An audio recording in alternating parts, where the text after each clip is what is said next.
A bomb, a big one. Correspondent Vic Aiken reports from Beirut. The explosion ripped the front of the embassy open.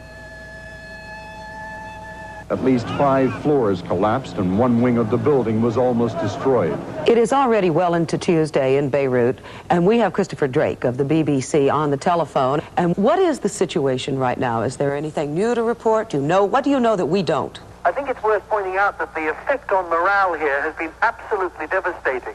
The point being that if they can get through to one of the most closely guarded buildings in Beirut, what hope is there for other people?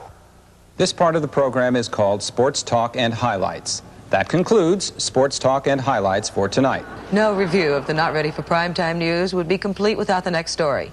It came to us from the BBC, and if you happened to miss The Night the Sheep Sang, here, once more, is concrete proof there is good reason why only mad dogs and Englishmen go out in the midday sun.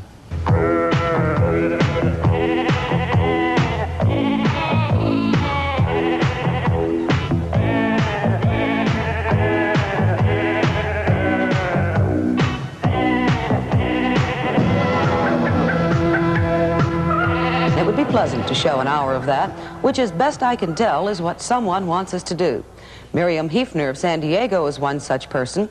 This postcard is from her, and it says the president recently challenged the TV newsmen to dwell for a week, this week, on good news. She says it is her understanding my network has refused to do so, and it will be her pleasure to boycott my network for this period of time. Jacqueline Gibbs feels just the same, exactly the same, since her postcard uses the same words and in the same print. Okay, it's a mail-in. We have dozens of those. And it's organized, and I'm sorry to disappoint Jacqueline and Miriam and my president, but I have seen networks that dwell on good news, thank you, and every single one of them was controlled by the state. Poland's newscasts offered little but good news. We have this old-fashioned idea here that accuracy counts, and to be accurate means to include the depressing events of the day. It's hard to make a bombing in Beirut come out sounding like a tea party. Besides, news by definition is the exception.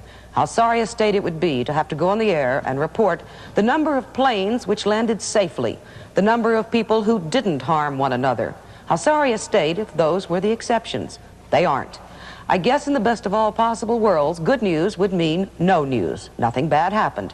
If we get to that world, I'll let you know. That, Miriam, I promise. Until then, just consider the news a record of man's failures, if you want to. And if you insist on a record of man's accomplishments, may I suggest the sports pages? And so it goes.